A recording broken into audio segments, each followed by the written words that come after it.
Welcome everyone, we're about to get started. My name is Mike Conswitz, Associate Director here at the Institute for College Knowledge. We'd like to thank all of you for being here tonight. This event is co-sponsored by IDK's AI and Society Working Group, and Kang is in the middle, it's part of the working group. And if you're interested in learning more about the group, we can talk about it after the event. But it is my honor to introduce our featured speaker tonight, Hilke Schellmann, author of The Algorithm, How AI Decides Who Gets Hired, Monitored, Promoted, and Fired. A book that came out just last year. It's received rave reviews. You can purchase a copy just outside after the event. Please, as my boss, Eric Kleinberg, often says at these events, try to make the doc books a little easier. Make sure that they're not carrying too much their way back home. The other joke he often makes is these events are free, and the only thing we ask you to do is buy authors' books. That is unless you're an NYU student already paying $80,000 a year. I am stealing Eric's joke. But we are very happy to have a discussion centered on Hilke's book tonight. As I said, it's received plenty of positive praise over the last year. Financial Times named it the best book of the year, named it as one of the best book of the year 2024 selections. Clay Shirky called it an absolutely vital book about the risks and harms of the systems already operating on us today. And it's an important book and one that we're happy to have a conversation about here. In addition to being the author of the book, Hilke is also an Emmy Award-winning investigative reporter and journalism professor here at NYU. The work covering AI has been published in the New York Times, The Guardian, MIT Technology Review, and the Wall Street Journal, where she led a team investigating how AI is changing our lives. She has also reported for NPR's Planet Money podcast on fake online reviews. Her investigation for Vice on HBO was a finalist for a Peabody Award. Her PBS Frontline documentary, Outlawed in Pakistan, premiered at the Sundance Film Festival and was honored for the award. Here to comment on, to be a part of tonight's conversation is, as I already said, Edward Kang. He is an assistant professor here at NYU in the Department of Media, Culture, and Communication. And he's currently writing a book under contract with MIT Press that parses the scientific, cultural, and technical formats through which AI, voice, and listening are fastened together. He is also the co-director of a multi-year project supported by the NEH. That's great for the future of the NEH, titled Machine Listening in the Age of Artificial Intelligence. And last but certainly not least is Anna Skarpelis. Anna is part of the IPK community as a business scholar, but is also an assistant professor at Queens College. She's also the Richard Lockman Chair of Sociology there. And she is a cultural comparative historical sociologist utilizing qualitative and computational methods in her research on race, social classification, violence, and artificial intelligence. She is especially interested in questions of representation, classification, and has most recently been working on what happens to selfhood in an age of synthetic data and simulation. Her book, in progress, is titled Racial Vision, Failed Projects of Human Difference. She's also the recipient of the 2024 Roger B. Gold Prize. So Anna, Ed, thank you for being here. Open, you have the floor. Well, thank you all for coming here on such a beautiful spring day. It's finally spring, so thank you for staying indoor with us and coming.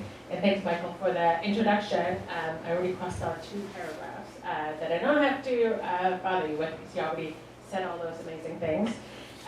So I wanted to start with how I found out that AI in hiring is used a lot, actually. It's pretty widespread, and we'll get into that. But I got a tip, because often, like, journalists are being asked, like, how did you find the story?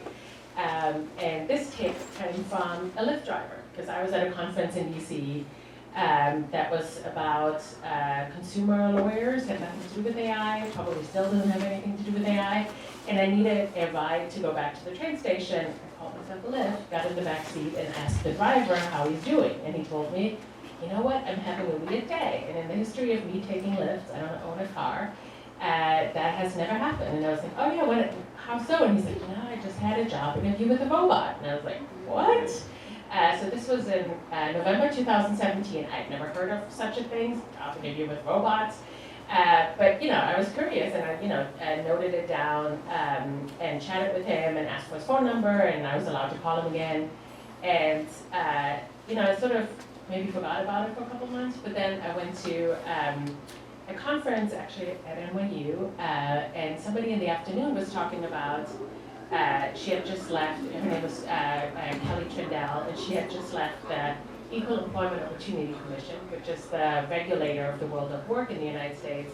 And she said she couldn't sleep at night because companies use very basic algorithms to scroll through their employees' calendars to sort of understand how many hours you are at work. And she was afraid that companies might recommend workers who are not there 8 hours a day. And she was really worried about people who have disabilities and caregivers, which are mostly mothers in this country, because they have longer absentee times than others, and that could be discrimination.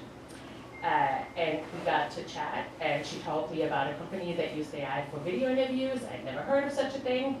And then talked to the former data science officers there. And in that conversation, I maybe understood maybe 1% of what he's saying, maybe his name, because he was like, AI this, AI that, and I was like, what you're talking about, but I was really interested. And I went to a conference and saw one company that does AI video interviews at the time where you sit by yourself. I don't know if anyone here, does anyone know hired you? Have you done a one-way video interview? Okay, I see people nodding.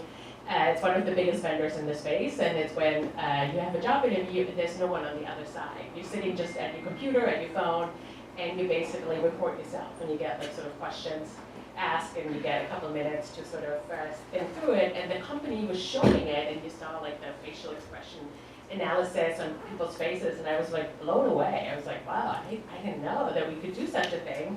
So I was like, I need to look deeper into this, and I was pretty interested. And I, instead of finding sort of how the magic works, I found a lot of problems and a couple of rays of sunshine, and I chronicled all of that in the book, but also in various press outlets.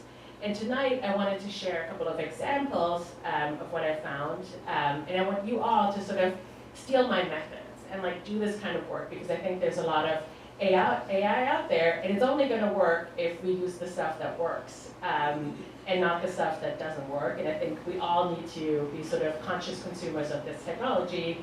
And if I can hold it accountable, I can code, you all can. And you'll see how I did some of it.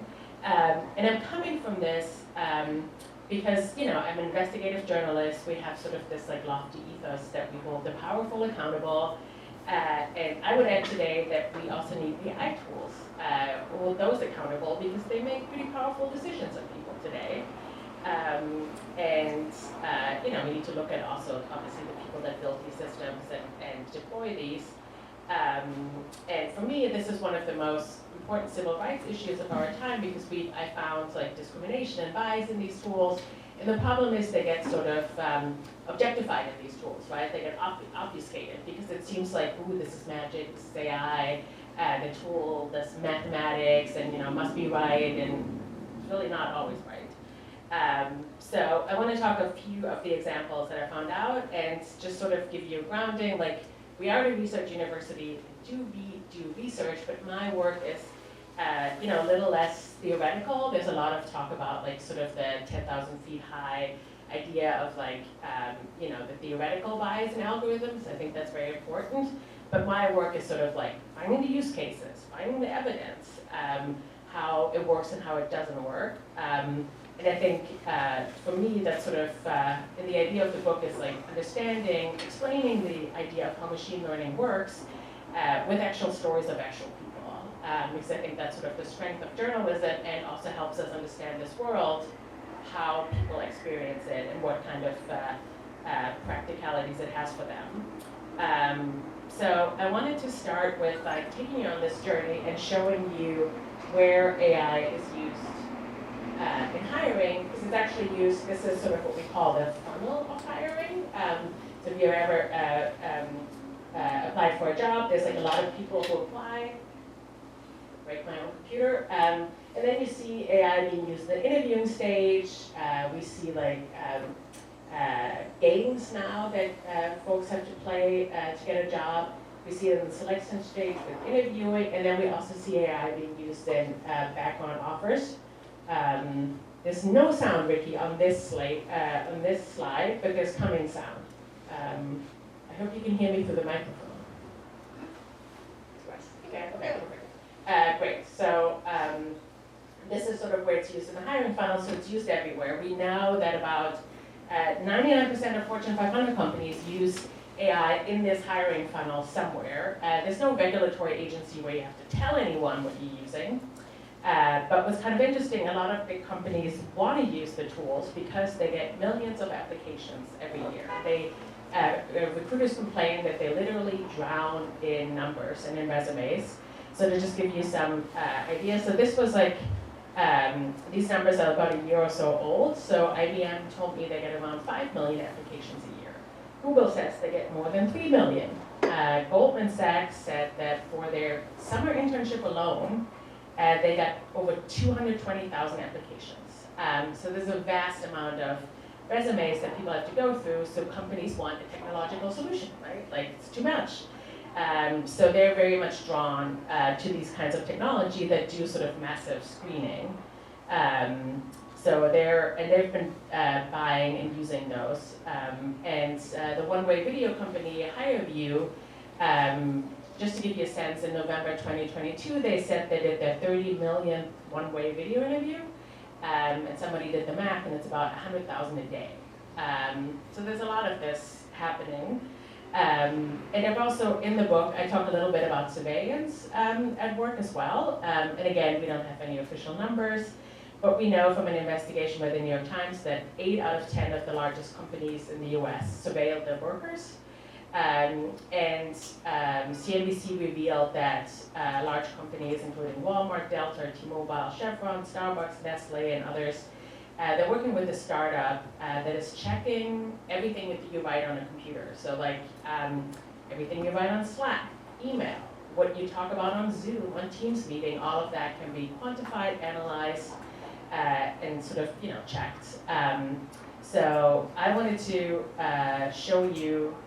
walk you back to that moment where I found out that what AI is doing, and show you a quick 2-minute video to show you how this works. And this is the company HireVue. See how the technology is working for us. So I did for the Wall Street Journal. We went out there and tested the technology, and I want to show you this because sometimes it's a little complex to talk about it, but actually seeing it, I think, is kind of is helpful in this. So it's a quick video. You'll see my colleague Jason.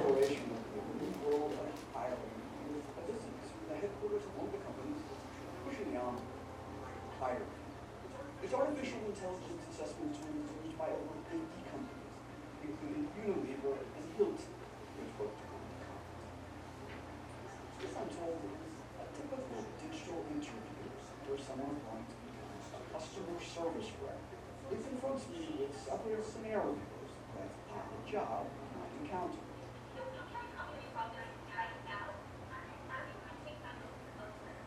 I'm here to try to make things better.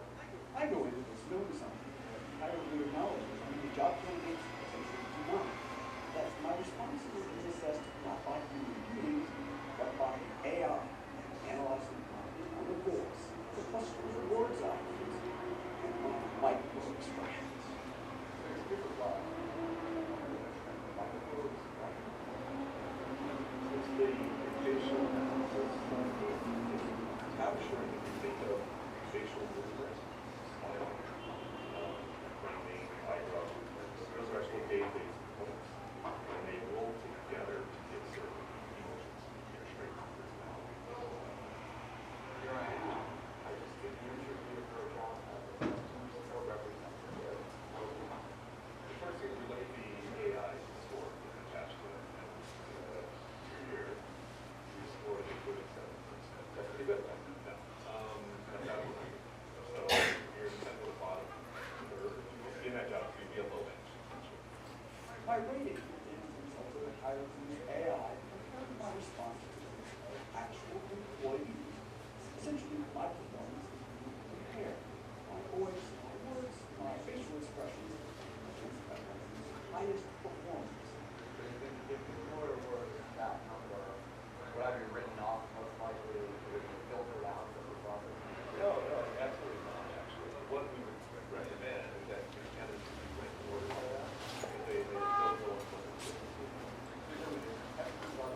stop it right here, but like they go on to talk like, oh, who watches this?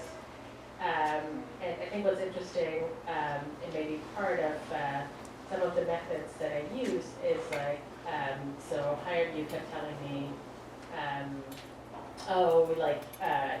we recommend that companies watch it, and we would never reject employee job seekers outright. And I was like, oh wow, they pay a lot of money for these systems, and you rank them. Wow, I thought this would like be, have a qualitative change. But what was interesting, so Nathan said, no, we tell them they have to make the decision, we never make the decision, there's no automatic rejection. And what was interesting, I do a lot of freedom of information requests, and you all have the rights to do that too. You don't have to be, actually in most states, you don't have to be a citizen of the United States. You can file anything that the government does belongs to us, and you can file a request to get that information. So I had learned that Atlanta Public Schools uses this kind of interviewing software for hiring, and so I asked them for all of their emails between HireVue and Atlanta Public Schools. HireVue is a private company, they would probably never send me this, no company in their right mind would send a reporter all the emails, but government entities have to. So I got 502 pages of emails, and the HR person reschedules her lunches at least twice, and I know this because I read a lot of emails about that. But there was one email in there where Nathan, the guy who saw the video, says like, oh, hey, we're gonna start using a cut score. Everyone who scores under 33% will be automatically rejected with our tool. And I was like, wait, what's a cut score? So never heard of it, called some psychologists I've been speaking with, and they're like, oh yeah, it's totally normal, we use this all the time, because that's why you have assessments, to reject people and to put people into the next round of hiring. And a cut score is like, kind of, Jason would have just barely made the cut, 37%, but like everyone who scores under 33 would automatically get rejected. That's how they program the machine. And I was like, oh, look at that, he told me something else. And what was also kind of interesting to me when, I did this work, I was like, wow, I didn't know that like we can, infer from facial expressions how successful you'd be in the job. I never thought of that. And, we are journalists, so I live with like trust, but verify. So I was like, so interesting, let's, verify this. Who knew? Facial expressions. So I started to talk to scientists, and, you may know where this is going. We're like, what? It's like, there's no science what facial expressions you have to have in a job interview that would predict how successful you'll be in the job. And I was like, but they're using this, and like, kind of en masse. And they're like, yeah, but there was no science. Like, we can record facial expressions. But is this information meaningful is sort of the big question here. So we put that in the video, because I often get asked like, oh, like does this work have any impact? Do we see any progress? And progress can be slow. But what we see here is like, we did this Wall Street Journal video, then the next year Drew Harville from the Washington Post had an expose about HireVue, very, very similar reporting. In the Washington Post, there was a legal complaint with the FTC about HireVue's methods. And I think all of that and a lot of public pressure led to the company to abandon the facial expression analysis. And a couple of years later, they also abandoned the intonation of voice analysis. So I think sometimes there is progress. And I think, my mindset 8 years ago is very different than today. And I think that sort of mirrors maybe also where we are as a society, right? Like we used to all believe AI is like sort of magic, and I think now a lot of people are way more skeptical, and I think that happens because we found these revelations. Some other things I found is so resume parsers, that's probably where most people will encounter AI, is like when you upload your resume to LinkedIn, ZipRecruiter, any of these large platforms, and they analyze them for recruiters. So what I found when I talked to employment lawyers who sort of due diligence, I guess we're sharing stuff. Let's go back to the Zoom again.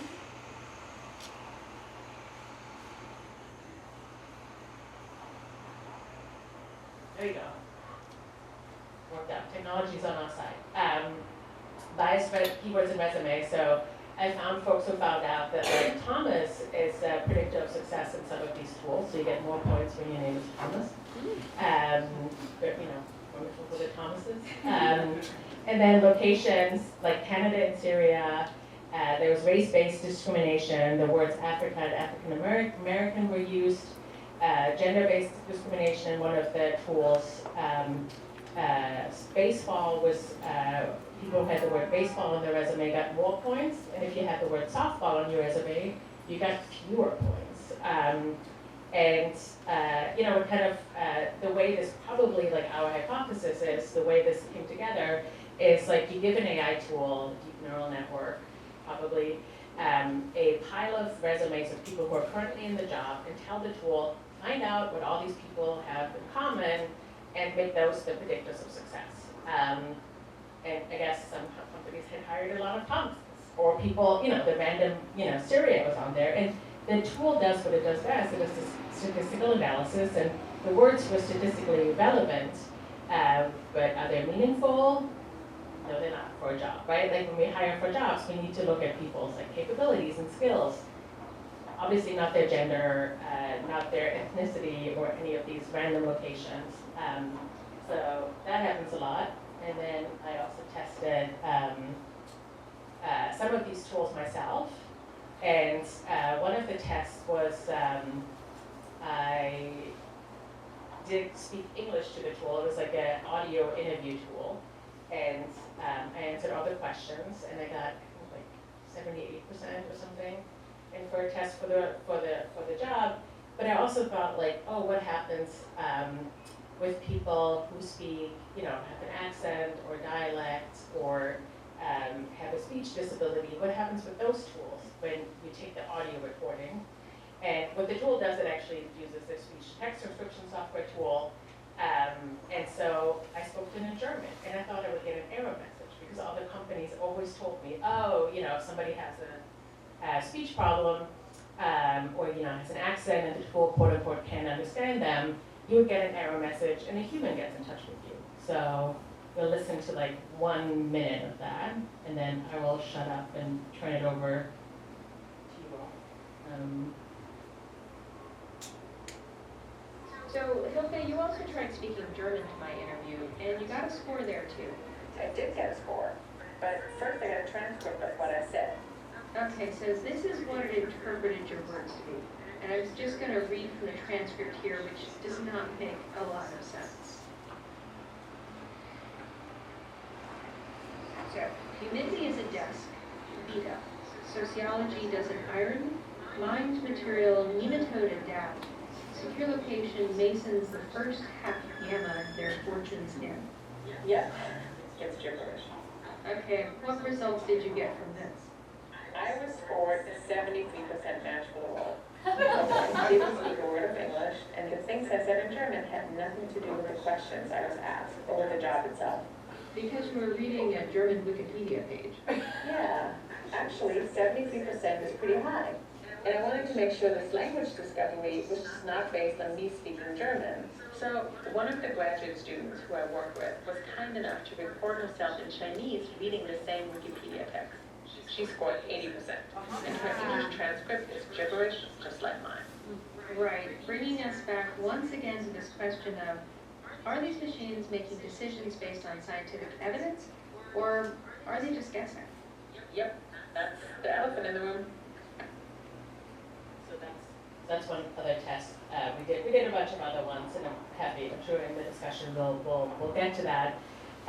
But I just wanted to say before I turn it over is I do this work because I think hiring matters.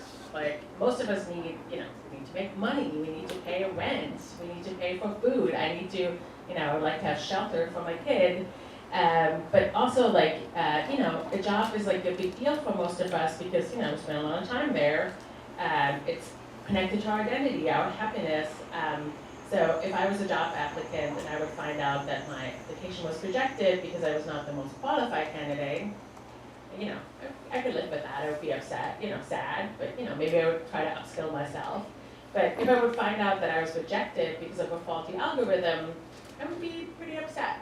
And that's when I learned that there's a lot of problems in these tools that we use every day to make these high stakes decisions.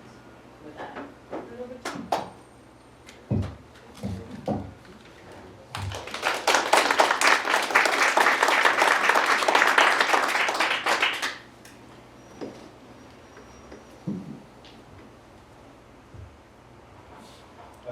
ahead. Michael already introduced me, so I'm not going to introduce myself again. But first, let me say thank you, Hilke, for the presentation of the book. I really enjoyed it. When Michael first asked the three AI and society organizers if one of us would be interested in serving as a respondent, I wasn't sure if I'd be the right person for this. I was initially a little bit hesitant. I don't want to take the spot of a more capable respondent. Obviously, I agreed because I'm sitting here, but I really agreed because I thought the topic of the book would be really relevant for my students who have to go on the job market like now, because a lot of them are seniors or they're master's students, they're finishing up their masters, this is really relevant for them. So I thought I could help them if I read this book and learn a little bit more about the recruiting technologies in there. And I learned a lot, so I'm really glad I agreed. And the stuff you focused on in this talk is actually exactly what I wanted to talk about, because there's a line from Lisa Feldman Barrett, who, as Hilke notes, is one of the world's leading scholars of emotion science. This is in chapter 4, that I really think encapsulates the AI snake oil technologies, which is a term that Arvind Narayanan uses, who's also quoted in the epilogue. And for those of you who have the book, it's on page 113, but Lisa Feldman Barrett essentially says about emotion detection AI tools that they confuse the measurement with the interpretation of the measurement. And I think this really cuts across not only the numerous technologies that Hilke introduces to us, but also many of the machine learning models that mediate our lives today. I've written about this at length in my book, that I'm busy revising on voice AI systems, but also across a handful of articles I've published, where I write about the epistemic limits of machine learning through the aperture of ground truths. Right? Another important concept of machine learning that comes up in this book as well. As a central element of all supervised learning models, as well as the kind of inherent dissonances that emerge in the translation of fuzzy constructs like emotion, intelligence, personality, right, none of which, by the way, have an agreed upon scientific definition, into these machine legible formats suitable to be taxonomized in the form of machine learning data sets. So machine learning, which is the technical foundation of all of our current AI systems, are terrific measurements and pattern recognition tools that can be deployed at scale. They will absolutely track the minor movements in our facial expressions and vocal changes a lot better than the human eye or ear can. They will absolutely find patterns, right? We don't know what those patterns are, but they will find patterns across resumes, social media posts, and be able to cluster them together a lot better than a single HR worker might. So the issue isn't really their efficacy or their applicability to measurement. The issue is what is done with those measurements, right? The theoretical basis upon which the measurements are made meaningful. So to be sure, there are cases where the measurements alone aren't meaningful. Facial recognition technology, while not without its social and cultural critiques, is a technically feasible use case for computer vision, right? The point is to measure a face and to see whether subsequent measurements of faces match or don't match the measurements of the original face. The same can be said for voice ID. And yes, of course, both the face, the voice will change based on age, health, and mood, but the idea is that the measurement itself is what's meaningful there. So for facial or speech emotion recognition tools, many of which were at the center of the AI systems used in the workplace covered by Hilke, these require an additional layer of meaning making or interpretation. So not only measurement, but scientific theory becomes necessary. And when we have a robust and valid theory to work from, we see remarkable results in machine learning. The DeepMind team won the Nobel Prize in Chemistry, I think this was in 2024, for AlphaFold. And this was because there was a solid theory around protein folding that informed and ultimately guided the application of machine learning to the task of modeling complex protein structures. So again, machine learning there is a fantastic tool to organize, parse, and find patterns in what were previously unimaginable scales and complexities. But they aren't designed for interpretation or theorization. That's our job. So this is why the use of AI in hiring and other social domains, I think, is so problematic, as Hilke also points out. we don't have the equivalent of physical or biological theories that model mechanistic processes in social, psychological, political, or cultural realms. We have theories, but they're not the same as the physical theories we have. And the 10 remarkable stories that Hilke takes us through in the book are really just manifestations of different companies pretending that these psychological, social, and cultural theories exist around the relationship between things like games, facial movements, and vocal styles as valid signals for competency, emotion, intelligence, and personality. My simple response, and I think an argument of the book, is that they don't. The AI-scored games that Schellmann covers seem to me like a combination of psychometric intelligence and personality assessments, right? The idea that you take a battery of tests and a latent factor can be distilled to represent more complex psychological constructs like personality traits or intelligence levels is a core psychometric thesis. I, for one, have never really been convinced of that position, so to see a much less rigorous version of that in these tests emerging in the context of AI recruitment games was honestly neither impressive nor convincing to me. And I think Hilke really expresses a similar kind of disillusionment in these technologies, which she expresses through a kind of frustration that I really resonated with throughout the book. So this brings me to my final note. I think excessively written and personal books like this on technology are so important. It's really hard to balance rigorous research and accessible writing. I think this book is a great example of a work that does this dance perfectly. I'm going to admit there were times when I wish there was a little bit less of like the "this is scary" narrative. Because I personally think if we know what these systems are capable of, there's so much less to be scared of, right? As Arvind Narayana strongly argues, who's quoted in the epilogue. And the fear is presumably in the inadequacy of these technologies and their theoretical bases, or lack thereof, and not in their efficacy, right? So I think there's a different kind of fear that I'm concerned of in these technologies. Ultimately, I really did learn so much about the range of snake oil systems that are being sold and implemented in recruitment that I'll definitely tell my students about, but also about communicating and writing in a way that really helps the reader turn pages, which is something that I'm trying to do as I finish my book, so thank you. Oh, thank you. Should I ask the questions now, or should we ask them at the end? You could ask the questions now. Okay, so I have two questions, so I'll ask both of them, and then maybe you can just respond however you want. Okay, so the first one might be a little bit of a naive question, but as somebody who's not a journalist and has very little experience in that arena, I was wondering how you navigated your relationships with these CEOs and founders, given your kind of public track record of writing great journalistic pieces that are critical of the very kind of technologies that these people develop. How did you navigate access and these relationships? This is my first question. Yeah. And the second question is, I think the argument of the book, for me, really started to take form near the middle and definitely the second half of the book. So in the first half, I wasn't sure if the book was trying to talk about these technologies as these like powerful and scary developments in recruiting and overall assessment, or if it was really moving more towards like the snake oil route. And I think the skepticism you share and your inclusion of people like Lisa Feldman-Barrett and Arvind Narayanan really made the argument clear for me where this book was going. So I was hoping you could share a little bit more of your personal process through which you became interested in this topic. I think you already shared it a little bit in your talk. Because you do share in the book too that you were originally excited at this idea of like an objective or fair recruiting tool. But we all know that those concepts are very mercurial, right? Especially in the context of recruitment. Like what is fair, what is an objective process of recruitment?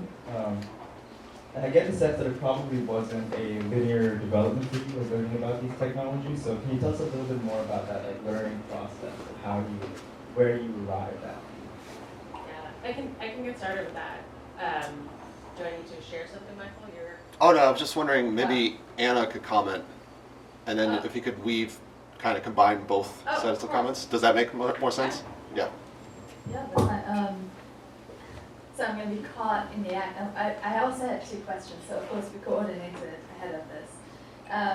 But I just noted down a 3rd question. So I'm going to start with the question because it's one that I also worry about. Also, thanks Mike for the very kind introduction. I'm an old school person.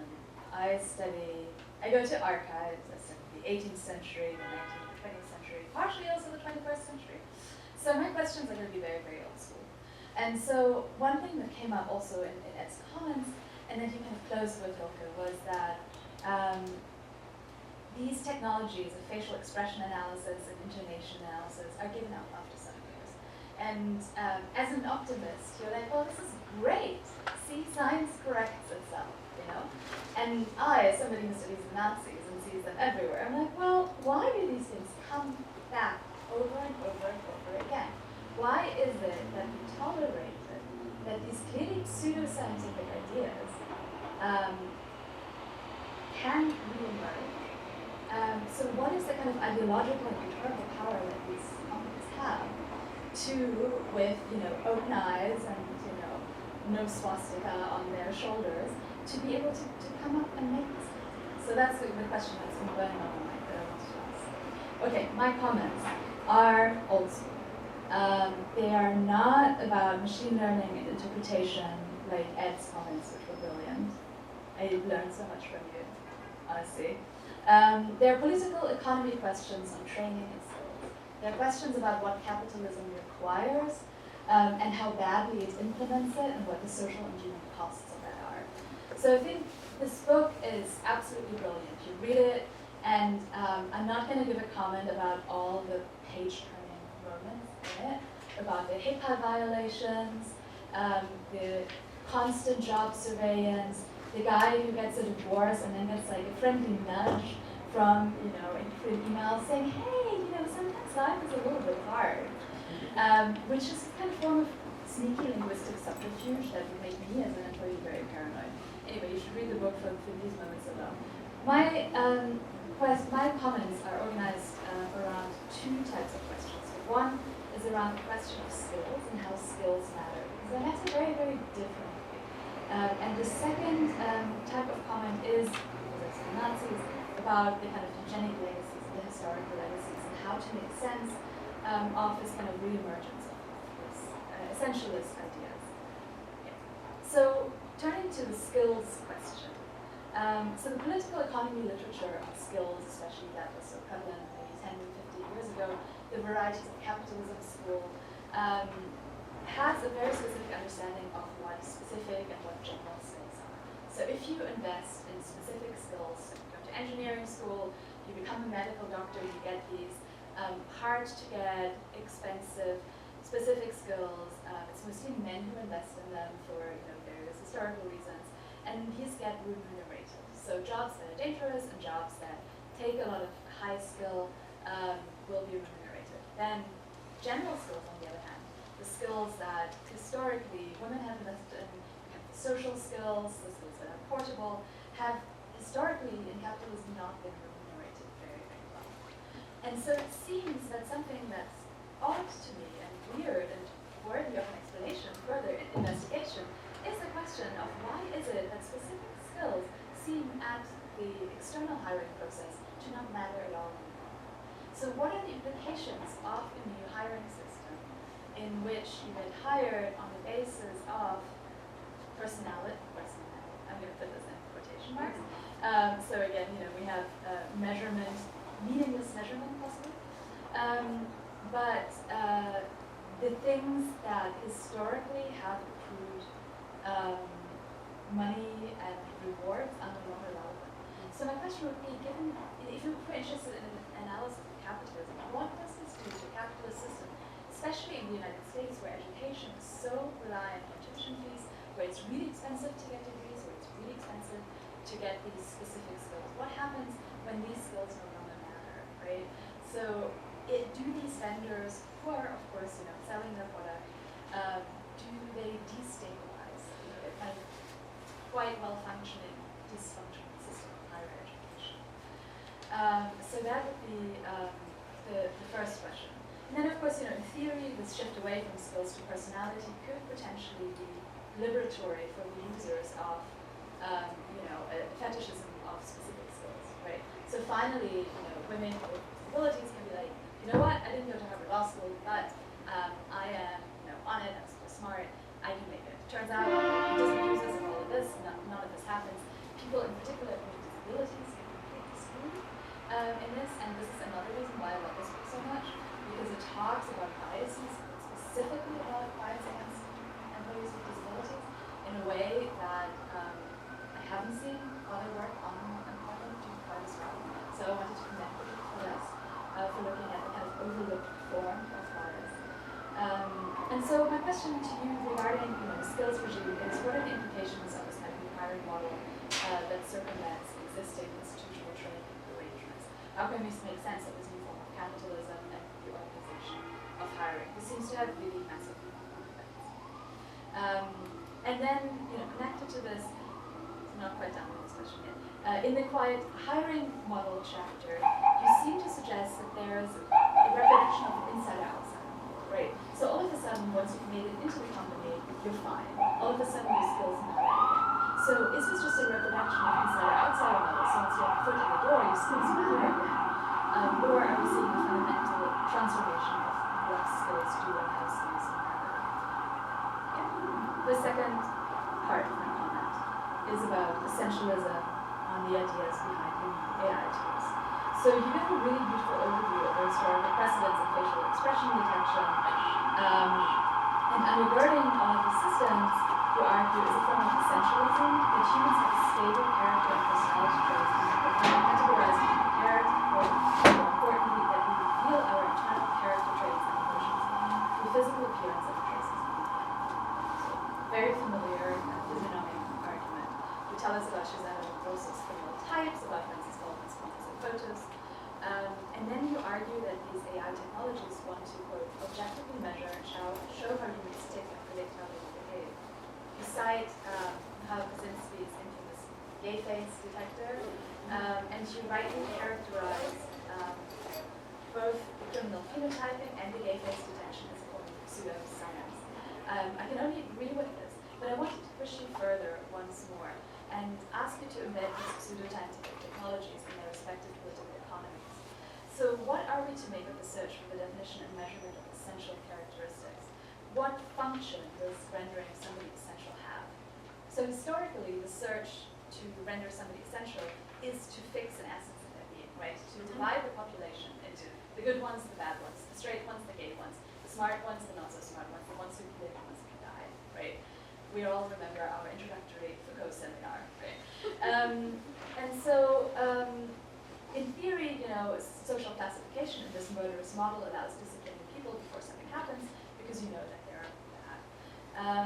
And so this kind of tying this immorality to an essence becomes necessary because you can predict people's actions. So my question is this what is actually happening? Because what you describe in these hiring algorithms strikes me as something more, they describe it as a search for authenticity, as a way toward authenticity. So the games are super fast so that you can't play it, you can't think about it in advance. And so I'm wondering how you situate hiring practices given that there's this really long-standing tradition, if you will, in pseudosciences of separating populations for the purposes of race segregation. So this doesn't strike me quite the same, so I'm weirdly an optimist. But with regards, and I wasn't so convinced by the chapter on essentialism. Now my two questions, the real questions. One, why don't we do lottery-based hiring? Given that, this is all an effort at numbers reduction. And the second question is about the marketplace of vendors. How did they become so powerful? How can they get away with selling really deficient products when everybody knows they don't work? Great. Thank you so much for this, wrangling with my words, what I've written, and all of your thoughts about that. So I'm going to start with it's a great question. Why don't we do lottery-based hiring? And some be cynics or great optimists about these systems have suggested that. It's that this stuff doesn't work. I'm not convinced that it works at all. You basically can also use a random number generator, and to be honest, that would be fair. Everyone has a fair chance to be picked. Although, if you don't get picked, you might not feel individually that this is fair, but technically fulfill sort of an idea of fairness that we have, because it's like lottery based. It's not based on, if I'm hungry today or not. If I'm hungry, I'm more emotional and I put more people in the no pile or something, which we see in human hiring, right? Like we know that human hiring is very biased. I think the idea that vendors and people who work in HR and also work, not only in HR, but specifically in talent acquisition, that it's often called in large companies, is sort of the idea any data is better than no data. Basically, a lottery-based system is no data, right? I just randomly take numbers out of a head, and you're on row number 33 of my spreadsheet, and you're hired. And that's unhelpful. So I think a lot of people feel at least we know their personality, so it gives us a little data point. I sort of argue, personality, even setting aside the essentialist ideas that I don't actually share. I find personality tests I see them very critical because they sort of take a point in time and they sort of assume that this is my personality always, and it might be my personal preference that comes out of these personality tests, but I'm actually kind of naturally a very shy person, and I think a personality test would find that, but I've worked really hard to overcome that, and strangers, and still have sweaty hands, but I really do have done this a lot to overcome this, but a personality test would never encapsulate that, but it doesn't understand that we as humans can work on, I don't know if they mean deficiency, but we can work on things and do new things, and that's really not captured in there. But even on a good day, personality maybe reaching explains 10% of success on the job. It's usually more 5% or so. So it's minuscule. Yes, maybe it's a little data point, but that also means that 95% of your work has nothing to do with your personality. So why are we looking at something that is so insignificant? Companies do look at that, if they want to, because it's really, really hard from a resume to understand how good you are at a skill. And job seekers are very smart. They understand that there's a job description, and a lot of tools will just look at, the skills of the job description, I'm going to put that on my resume. But that doesn't actually tell me, you may put on Python on your resume, but are you really good at Python? I have no clue. So I think one of the things, so we see these games a lot in early hiring, so meaning lots of companies use it, especially in banking and investment banking. So if you want to go into that and you just graduated with a master's degree and a bachelor's degree, they're pretty prevalent because I think a lot of HR managers feel we have so many people who apply. They all have these wonderful bachelor's degree, and they have no job history, right? I can't assume anything from 20 years of job history, which I may be able to do with others. So I don't know what to do. So let's look for personality. Let's look for sort of these buzzwords that I think a lot of board of directors and CEOs throw around too, that they're we need agile employees, we need self-learners and team workers. So we're going to use these personality tests to do that. And what's kind of problematic too is they're calibrated often on employees that we already have. And I think that's sort of more problematic category that you're trying to carbon copy the people that you have. So think about it, if you have, most companies are not very diverse, so you're cloning people on the people you already have. You look at those people, you want more of the same? Most companies don't want, in theory they don't want that, but they feel this is a measurement of success. And I think also that we don't actually know if, one of the tools, games, I had to blow up balloons and collect money before they pop. And that was going to check how much of a risk taker I am. And I was maybe I'm just a maverick in video games, but am I really a risk taker in the real world? But then also does risk taking have anything to do with the job? It was just random. Mm-hmm. So there are all kinds of questions here that I think, but this idea of we just need measurements, we need some data, is sort of that the lottery-based hiring is not going to be taken upon. And I think also that is like emboldens the marketplace of vendors, right? Because they know human hiring is biased. Humans are too overwhelmed to look at all these resumes. So they want the technology. So I think everyone wants to believe that this works. And I think also in a capitalist society, like talent acquisition HR is seen as a cost center 99% of the time by companies. They don't want to invest in that. They don't want to hire more people to do this work. They want less people. They're always asked to like save money, and the technology is supposed to save money. And I think it's like sort of also this idea, this objectification of math, like this is like math, and we find the right people. And what was really striking, I think a lot of job seekers that I've talked to have very many questions about the technology and how it works. I've also talked to a lot of people who like test these tools, right? They have a lot of questions and are not at all convinced that they work. But I thought like the people that buy this must at least know that it works. But we know from a couple of surveys of C-suite leaders and people who are like human resource directors. They have said too, when they use AI tools, almost 90% said they know that their tools reject qualified candidates. And I was like, wow, even they know, the people who buy the tools know that it's really not, these are not really good tools. And so, my hope was with the book is like to sort of get people to like think through more holistic hiring at least, like if we want to hire, how can we do it better? And how can we not just like use terrible processes that already don't work and then just like automate them and sort of bring them onto a new phase with millions of people that we potentially discriminate against. That cannot be the solution here.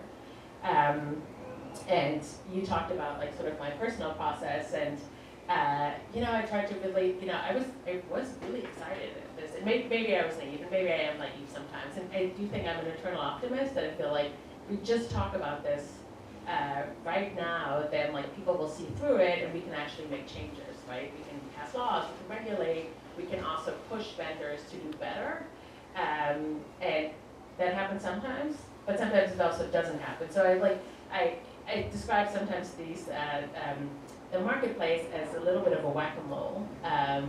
It's like, hire you stop using the facial expression analysis, but then there's another vendor that came up and another vendor that uses it, and I was like, no, we already wrote about this. Like, we already know that it's not gonna work. Like, don't do this. Like, why is like, sometimes I wonder, like, do we have any historical memory, even like 2 years of historical memory? Like, so I think, which gets me to sort of the, essentialism question. And I think a lot of these tools work on this idea that, and I think we as humans intuitively think that too. We talk about like, oh, that person looks like a criminal, or you look angry today. Like, we think we have our emotions on our face, and like there is something to be said about the way we look, the way we dress, that points to something about us. I think that sort of intuitively often we think that's true.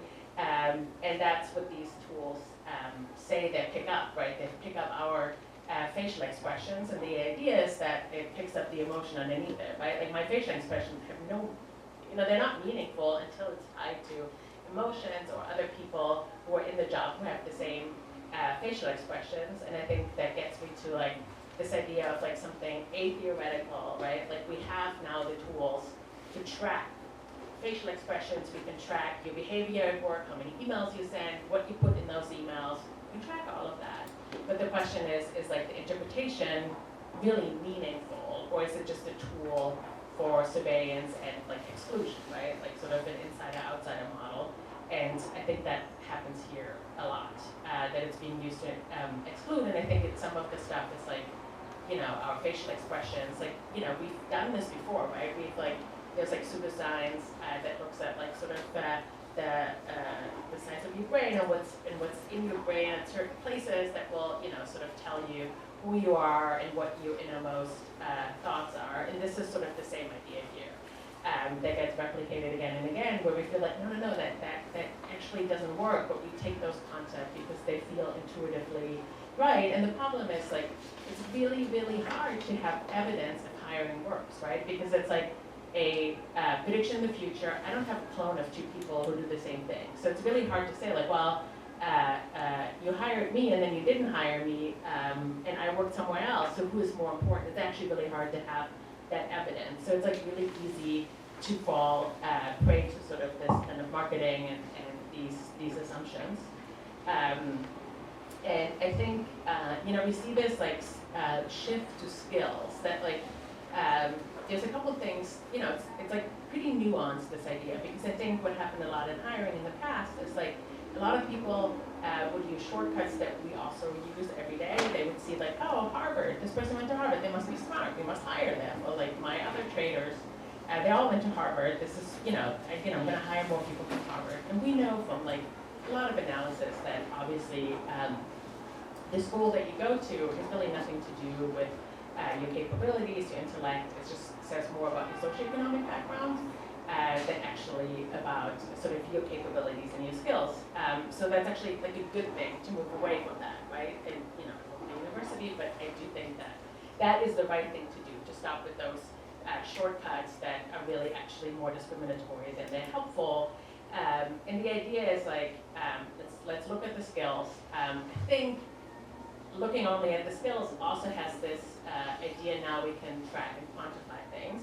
And that's where it gets a little difficult, because I think what we also see is like sort of the devaluing of work by quantifying into sort of exact measurements that can be tracked. And that started like, in warehouses often, where algorithm track workers and make sure that like, that you put like 30 items in a box every 5 minutes or something like that, and that can be quantified and that can be tracked.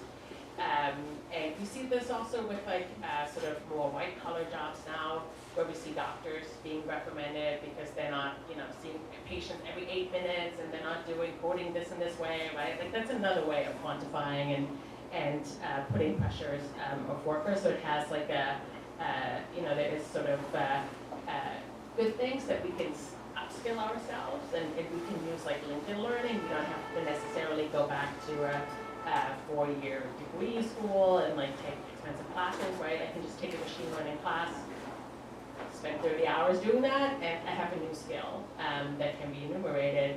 But it also has this like other side that now jobs can often become quantifiable and trackable. Let's see, did I forget anything? I don't think so. But we also wanted to open the floor up to any of your questions. Any questions? We have a mic in the back. We can maybe take 2 at a time. Hi, thank you so much. I just gave a talk on AI earlier today.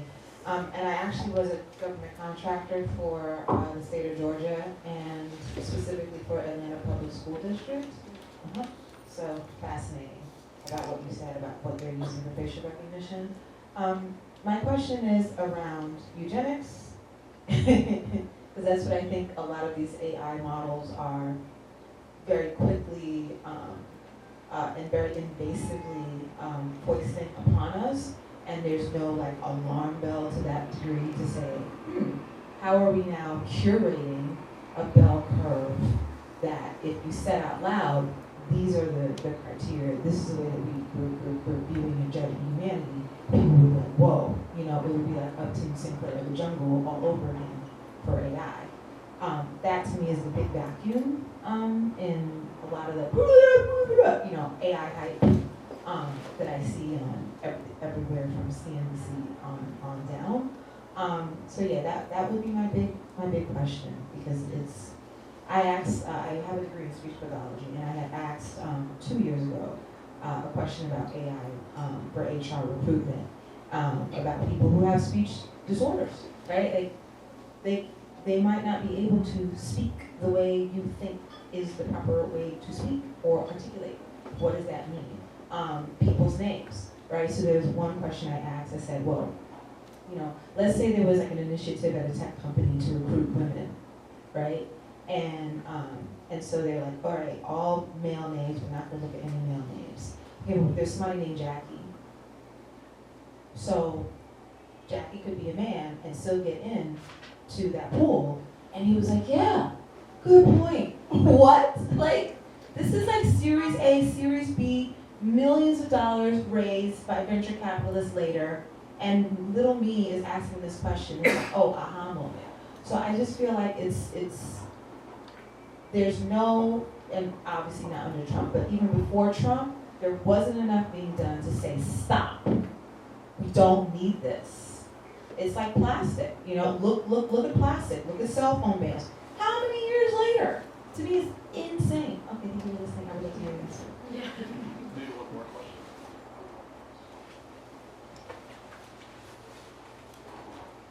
Kind of building a little bit on what was maybe just said. I work for Accenture and I work with clients that implement HR solutions. So a lot of higher view, what you're talking about, very familiar. So I guess my question is, where do you see the responsibility lying? Because to think through the solutions that they are implementing. In Accenture, just again building on your point about us being a capitalist society, we are creating these products to sell, right? So, and we tell our clients that this is AI, we are still training it, it doesn't work perfectly. So if they take it up, it's kind of on them, right? So I guess my question is, where do you see that responsibility falling? Like, should that be on HR leadership, CEOs, CFOs, etc., to kind of be having a more critical eye about the tools that they are leveraging for their processes? Great, yeah. So thank you for those questions. Yes, I do think that liability should be shared, and I do think that the vendors should be held liable as well. So should the companies that use the tool. I think the problem is that the way the system is set up doesn't really allow for transparency, accountability, and liability, because so what happens a lot, and now I've had a lot of conversations with HR directors who told me, hey, we use some of the games and some of the other tools, and we had the same questions that you had, and we found out it doesn't really work, so we stopped using it. I mean, it's great, I'm glad you're not using this anymore. But I also feel like, hey, can you tell us? Can you publicly acknowledge that this tool didn't work? Because, the 50,000 other companies are still using it, right? And they hear big names like, oh, Unilever's using it, Hilton, they must have tested this, right? Because they have general counsels, this must work. So I think there is sort of a problem built in here that, obviously the AI vendors that build the tools, they don't really want to say when they get dropped or companies find out that there's a problem. And I don't want to publicly acknowledge that, but the companies that use the tools also don't want to publicly acknowledge that. And therein lies the problem, because the job seekers have no clue what's being used on them, right? When you play a game, you know that there's probably an analysis, but when you submit your resume, you send it into a void. What do you know what's being used, right? Or you get rejected after a one-way video interview. I mean, what do you know why? And to be honest, the problem is that in the United States courts, you really have to show that you've been harmed, that you have evidence of harm. So it's not just saying, hey, I was rejected for a job. You have to show evidence that something happened, but it's a black box for job seekers. And frankly, what is also concerning, it's a black box for vendors as well. Even the people that build the tools often don't know what's inside the tools because they use deep neural networks. You don't need to know what that is. It just means that you have training data that sort of, you feed the tool, and the tool builds its own model. So you don't often know what kind of keywords, what kind of assumptions are built into the tool. Only upon scrutiny, outside counsel or something coming in, you can always ask the tool. But when I talked to HireVue over many discussions, they were like, oh yeah, sometimes you have 10,000 data points. Sometimes it's only 50,000 data points. And I was like, okay, what kind of data points? They're like, oh, we don't really know. One thing they did share was that if you say I a lot, it means that you're not a team player. And if you say we a lot, you're a team player. And I was like, wow, that sounds very basic. Isn't that context dependent? I say we a lot when you ask me about how I've worked in a team, or I say maybe I a lot when you have asked me how I overcome obstacles, but maybe I'm still a team player. So I think there is a lot of problems with that. So I think there needs to be a push for transparency, accountability, that companies know what their AI is doing, the companies that build it, the companies that use it, and that we, at least as consumers of the technology, can ask please for our data so we can sort of put together how is this being used and is this fair, because there's no no transparency, and there isn't, as you have said, there isn't a whole lot of regulation, even under the Biden administration, right? There wasn't. Like, I've been talking to the Equal Employment Opportunity Commission and others, regulators for years, and I was like kind of baffled when they asked me, so yeah, what happens into these transcription software? Is it bad for people with speech disabilities? And people with accent, I was like, why are you asking me? I'm a lone journalist. Like, you have a whole agency, shouldn't you test for that? So we tested for that because nobody else is doing it. Yeah, we have sort of this real problem, and I think you point out rightly so that we have, the people that build the tools often can't see sort of things that are not in their immediate realm, and I think that shows in these tools. And frankly, I had the same blind spot. This is the first time, just prior, a year or so before the book came out, I started writing and really think about, like, what is with people with disabilities? It, like, never occurred to me until I talked to people who help people who are, like, deaf and hard of hearing with job seeking, that they were like, yeah, like, some of the things, even if, if you learn sign language as, or American Sign Language as your first language, and you get stuff that is like text, they were like, yeah, a lot of our clients, like, personality tests, they ask, like, are you the life of the party? Very much so, a little bit, and they're like, those radiations don't actually exist in American Sign Language. They're a totally foreign concept. They have no clue. It takes me forever to explain this. And then, we time out, and there are all kinds of questions around this. And also, some of the things that I had to do is, like, in games, you have to hit the space bar as fast as possible to build up a bar for hiring. And I was like, wow, I don't even know what that skill is for a job that is being tested to hit a keyboard as fast as possible. But you can imagine that if you have a motor disability or something, that you can't do the task, but you may be able to do the job, because the job is for sure not hitting the space bar as fast as possible. But I think we build these tools without other people in mind, and I would sort of say, like, we could even bring in other people, but we would never sort of account for the plurality of human experience, and they get shunned out, the people at the margins, right? Because we build these tools and we calibrate them on people who are currently in the job. So people with disabilities are already underrepresented in the job market, so they're statistically less likely to be even playing these games so that they can be in the tool. Also, disabilities express themselves individually, right? Like somebody with autism, even though maybe they would play the game, you have somebody in there. Somebody else who has autism, they're being autistic, would express itself very different. How on earth can that be taken in by a statistical tool that looks for statistical pattern? And I think they would, if I was a regulator, that's maybe where we start looking and checking if these tools work, but we really don't see that. Time for a couple more questions.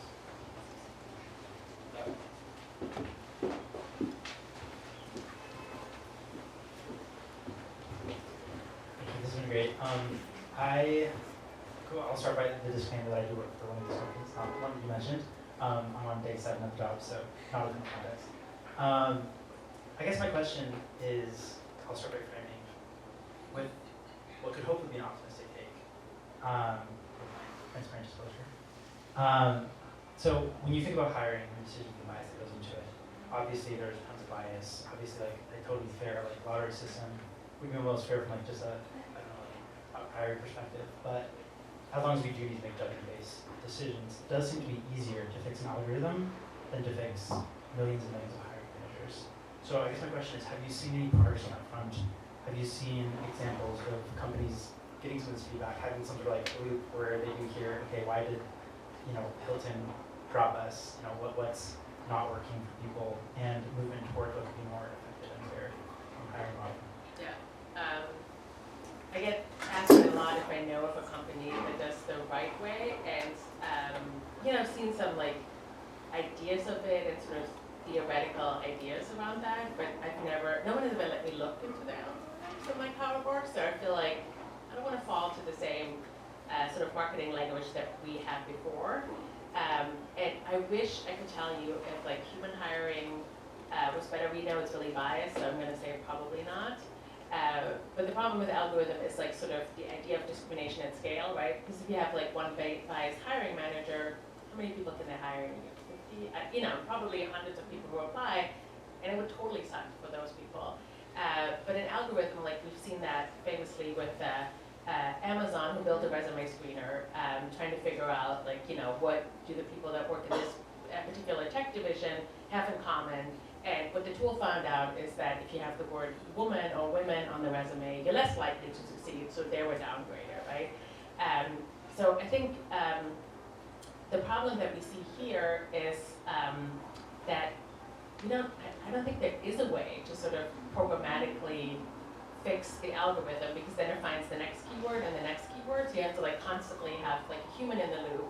So I think that would be helpful to have like a domain expert as a human in the loop and to check like what keyword is it like using now, and is this a good keyword to use? I think there are actually keywords that are fine to use, right? Like skills, if you're looking for a software developer, they need to know Python. Python is a good keyword. The problem is it's not very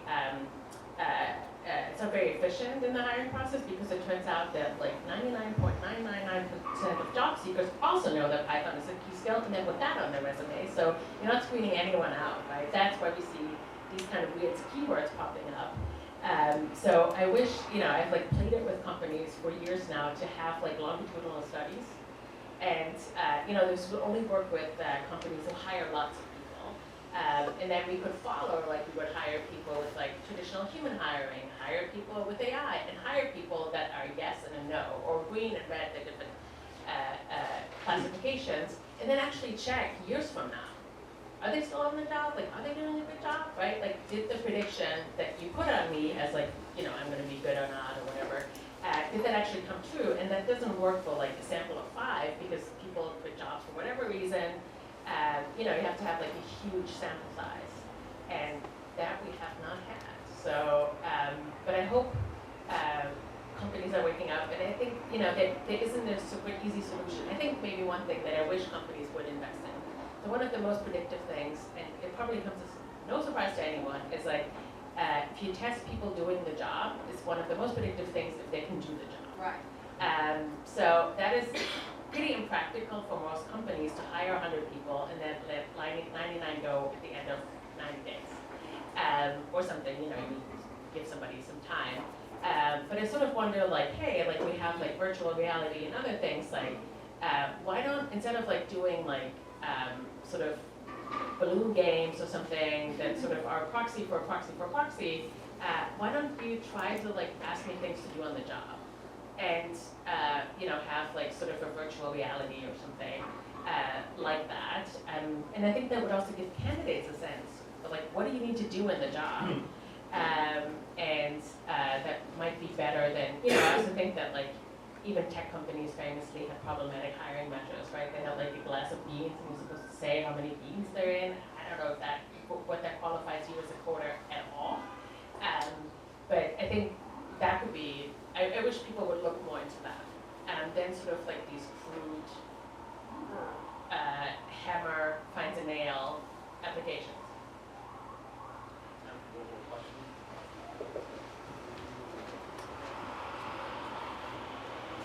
Yes. I want to introduce the notion of people are already working, and they're working with computer tools. And computer tools are AI agents as well. As much as half the class 3 years. Okay, so the woman named Sarah Hoffman is a market forecaster. Wrote a paper for computer.